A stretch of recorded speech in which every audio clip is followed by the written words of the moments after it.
Okay, thanks. Good evening. Good afternoon, everybody. Really good to see everybody back. Not sitting on those little square screens looking at each other, so it's really good to be back. So welcome to the first meeting of the Council's Overview and Scrutiny Committee back in the Town Hall. My name's Councillor Martin McLeavy and I'm the Chair of the committee. The meeting is being recorded live and is streamed to YouTube except where there are confidential or exempt items. May I take this opportunity to remind you of some domestic arrangements.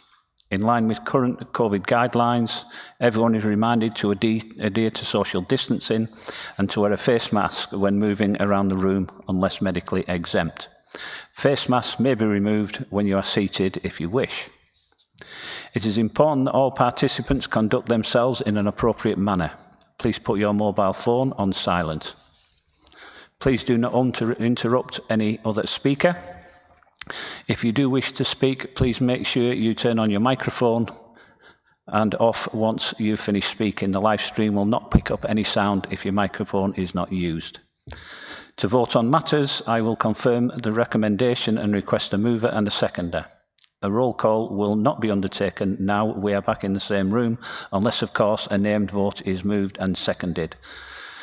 Right, that's the formalities, so we'll get to the agenda. Thank you. Number one, apologies for absence and attendance of substitute members. Councillor Worthington, thanks. Urgent items to note. Apologies from Councillor Preston. There's three, isn't there? Mooney. Alison Johnson, yeah. And there is another one, and I'll find it, just hang on. Oh God, my voice doesn't have to reverberate with that, doesn't it? Oh, all right, thank you very much. No, I can't think so, it'll have to... All right, okay. Somebody else give apologies. Never mind, sorry, Chair. Thanks. Urgent items to note, any items which the Chairman considers to be an urgent nature. We have none of those. 3, delegations to receive notice from members who may wish to move any non-delegated matter. Any delegated matter, non-delegated, and which will be decided by a majority. We've not had any. Admission of public and press, to consider whether the public and press should be excluded from the meeting due to consideration of items on the agenda. I think the press are recording or will be online. Declarations of interest, to receive declarations by members or co-optees of interest in respect of items on the agenda. Do we have any declarations of interest? No, thank you. Confirmation of minutes for March the 25th, 2021. Can we accept those minutes as read? Agreed.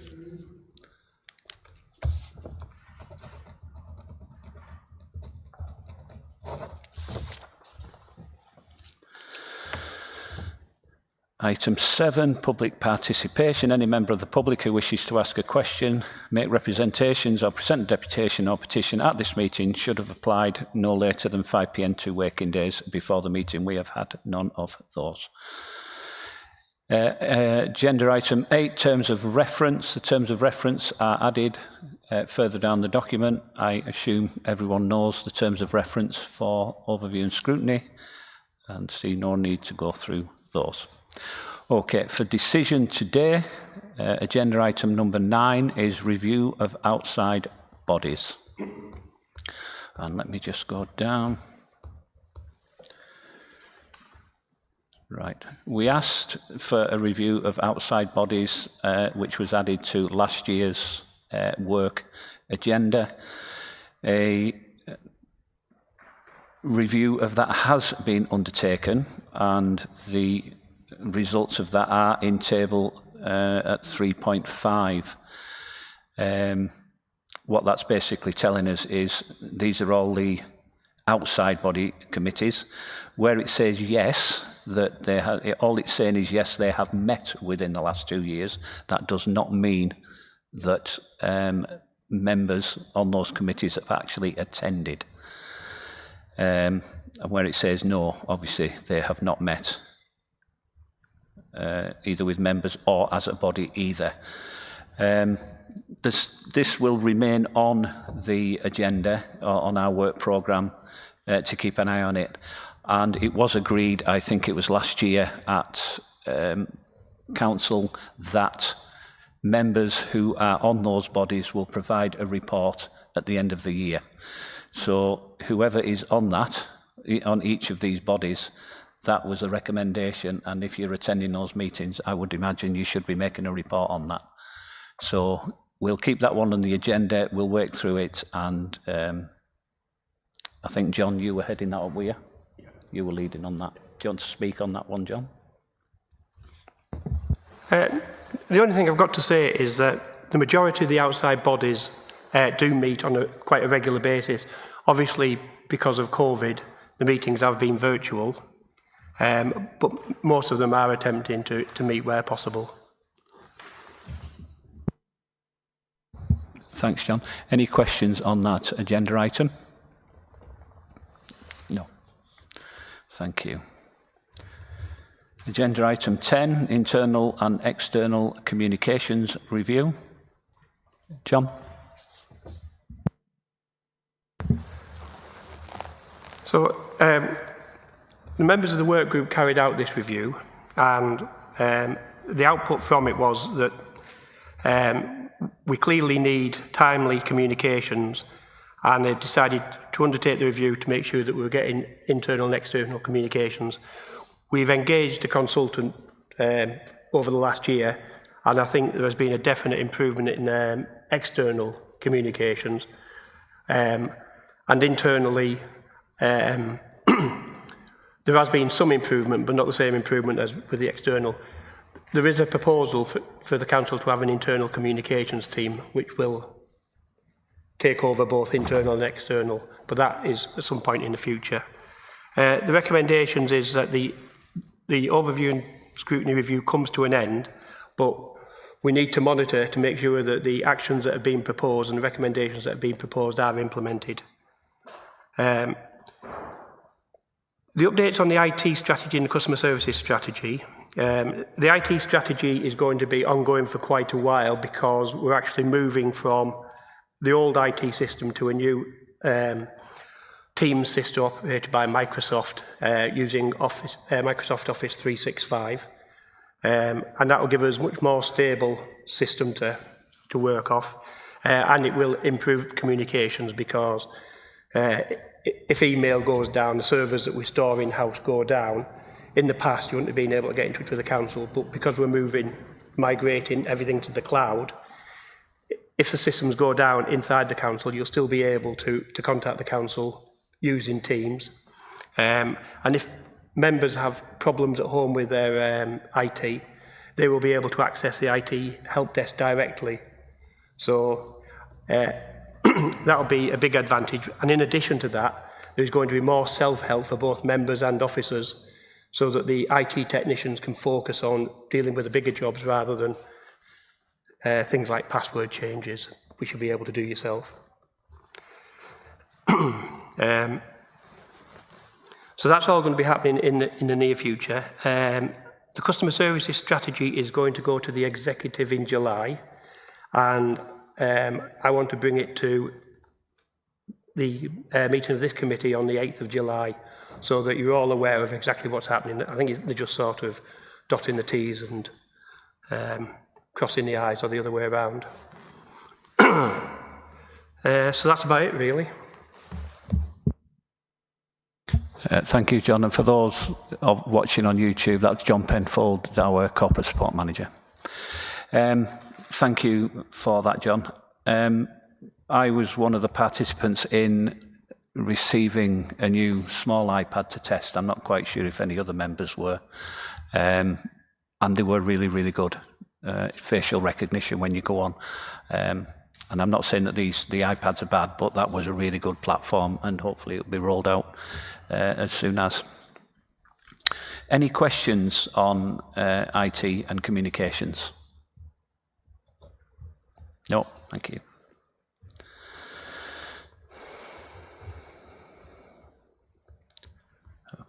Agenda item 11, work programme and draft annual... But move the recommendations, Chair, no?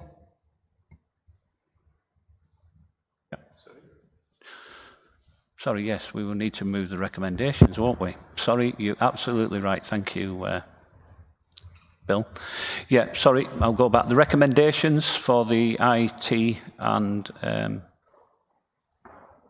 is 2.1. It's recommended that this overview and scrutiny committee reviews come to an end. Future updates to the IG strategy and customer services strategy should be presented to the overview and scrutiny committee, and the council will benefit from an internal communications officer who has oversight of all communications, both internal and external. This is not feasible at this time, but it may be feasible in the future, and I move those recommendations. Thank you, Bill. Right, we'll go on to agenda item 11. Work programme and draft annual report. John? Okay, so this is the annual report which will be presented to Council in July by the Chair. So last year's work programme, we looked at street cleansing, but that was paused because of ongoing negotiations between the Council and the street cleansing contractor. The impact of COVID-19 and that is ongoing, but that has led to other things such as the IT review and the communications review, because that was a big part of it. Corporate parenting, which is now complete, and membership of outside bodies, which is ongoing, but I think we need to sort of pause now because the outside bodies, as I've previously said, are meeting, and we just want to see reports back to see if the Council is actually benefiting from those outside bodies. So the recommendation is that members should consider the reviews undertaken by the working group and determine whether further action is required, and I think we've already done that. Members should agree a work programme for 21-22, and emails were sent out about a month ago asking for members to bring suggestions to this committee meeting. We've had one up to now, and that is the promenade on Walney suffers from intermittent flooding when there's high tides and wet weather, windy weather. And it affects the promenade, it also affects Walney Bowling Club. This has been an issue now for almost 10 years, and it has been highlighted on the Cumbria County Council's Making Space for Water group. But there are issues as to why United Utilities, who are responsible for this, haven't taken action. I think what we need to do with this review is to clarify to members what exactly is going on, where the position is now, and why it hasn't really moved forward in the last 10 years. Thank you, John. So you're going down the list again: street cleanliness on pause, impact of COVID ongoing, so that'll remain. Internal and external communications is complete, but we'll keep an overview. Couple parenting complete, and membership of outside bodies will remain on, but we're just for overview. Okay, so John has said about the flooding on Walney, and I think, Frank, were you putting that one forward? Yeah, happy to put that forward, Chair. Okay, thanks. So is there a seconder for that to be put on? So, Bill, Anne? Thanks, Chair. I've got two I want to scrutinise this year, want you to scrutinise this year if possible.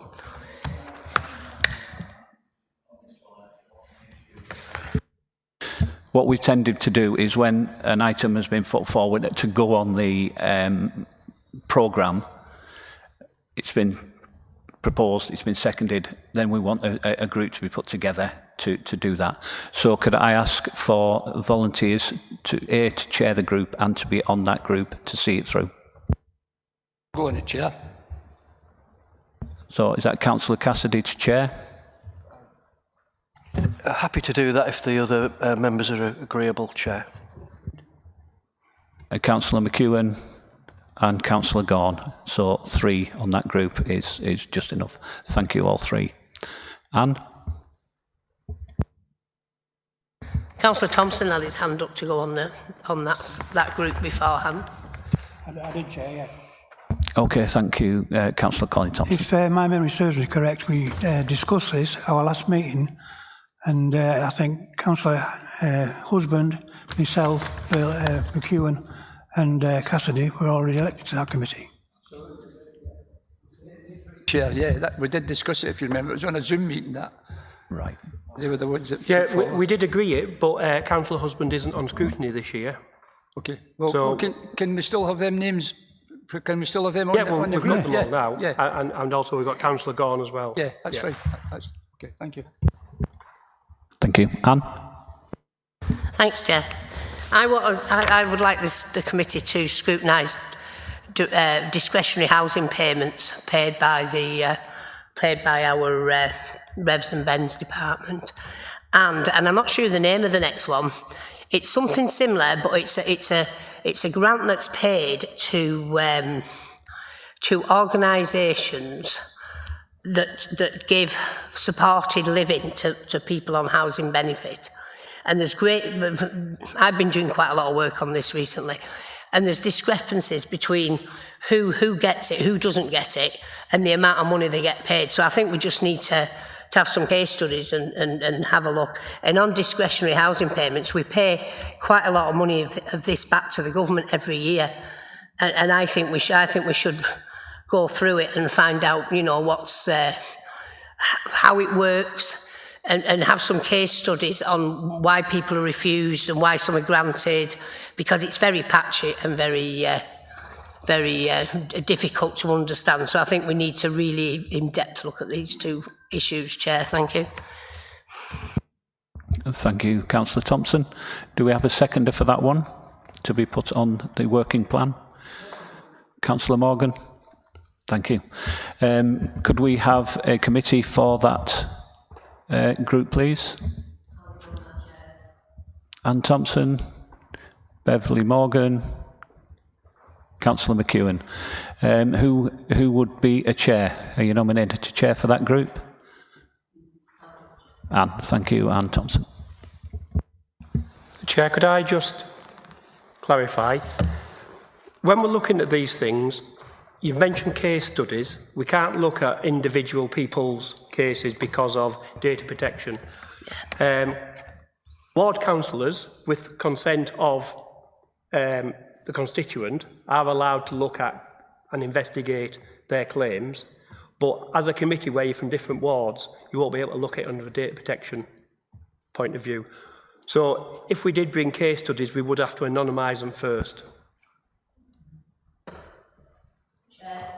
That's what I expected. I didn't expect. I don't want no names and addresses. All I want to do is to have what, you know, like if somebody puts in for a discretionary housing payment, you know, there's obviously loads of reasons why they can, but some are refused and some aren't. So we need to know the criteria, and we need to have case studies that show, you know, why some are refused and some are granted. Because it just seems very strange to me when you look into it. Yeah, fully understand, and I'm sure we will do it with sympathy, and of course names would not be divulged. So yeah, thanks for reminding us of that, John. Thank you. Chair, can I Councillor Robson. Someone spoke at council, I was going to say last year, but I can't remember when council last met in the chamber, about his son's effort at getting a discretionary housing payment. I don't know if you can remember, Anne. And I'm sure that gentleman would be happy to speak to the group about his and his son's experience, because he was very articulate about how that had worked and how hard it was to understand from that end of it. So he was one of my constituents, so I'm happy to pass him on to you, Anne, if you want, and I'm sure he'd talk to you. Wonderful, thank you. First time experience is good. Thanks, Councillor Robson. I'm sure the group who are managing that will do the right thing. Thank you. Any other items that you would recommend to go on the work plan for 21-22? Councillor McClure. Thank you, Chair. Would it be possible to look into the situation of the tenancy on Peel? Because there's an awful lot of growing public concern at the moment regarding this situation. Okay, thank you, Councillor McClure. Do we have a seconder for that one? Councillor Gorn? Okay, everyone happy with that one to go on the agenda? Agreed. Thank you, Councillor McClure. That will be put on. I think that's 3. We don't like too many unless, because we want to make sure we can work through what we can work through. Are there any other items that you would like to go on the work programme? No? Thank you. Are we okay with that, John? Yeah, we just need a work group for the tenancy. Of course we do. A work group for the tenancy. Councillor McClure, Councillor Gorn, another? Councillor Thompson. Could we have a chair for that group, please? Councillor McClure. Are we happy with Councillor McClure? Thank you. Brilliant. Chair, can I just ask a question? Are we having these work groups on Zoom, or are we meeting in person? That's a good question. John. I do come up with them sometimes, you know, Chair. Hopefully face to face, but John. It's interesting. I don't think we can have them on Zoom in the current arrangement because the work groups are an opportunity for people to discuss things in private. So I think we would need to meet in person, and I think that would be a better way of doing it. Obviously, we need to find out what the future roadmap tells us and where we are with that, but I would hope to have them in person. And I would hope to agree with that. But of course, we would have to do it to strict guidelines, which I'm sure we will. It's not like there's 20 people on a group. There are only 3 or 4 in a group. And if this room's not big enough to spread yourselves out, we've got a huge problem. So hopefully, face to face, yes. So thank you for that, everybody. I think we've got those 3 or 4 items now on the 2021 list, and we can work through them. And as usual, at each scrutiny committee meeting, we always ask for an update. So if you get your groups together quickly and start to have meetings, at least we could have some, what are your objectives, what are your timescales, and all those type of things, just so we have an idea of where you're going. So if we can have a report at each committee meeting, it would be really, really helpful. So thank you for that. And on that brings the meeting to a close. Thank you very much, everybody, for attending. Thank you.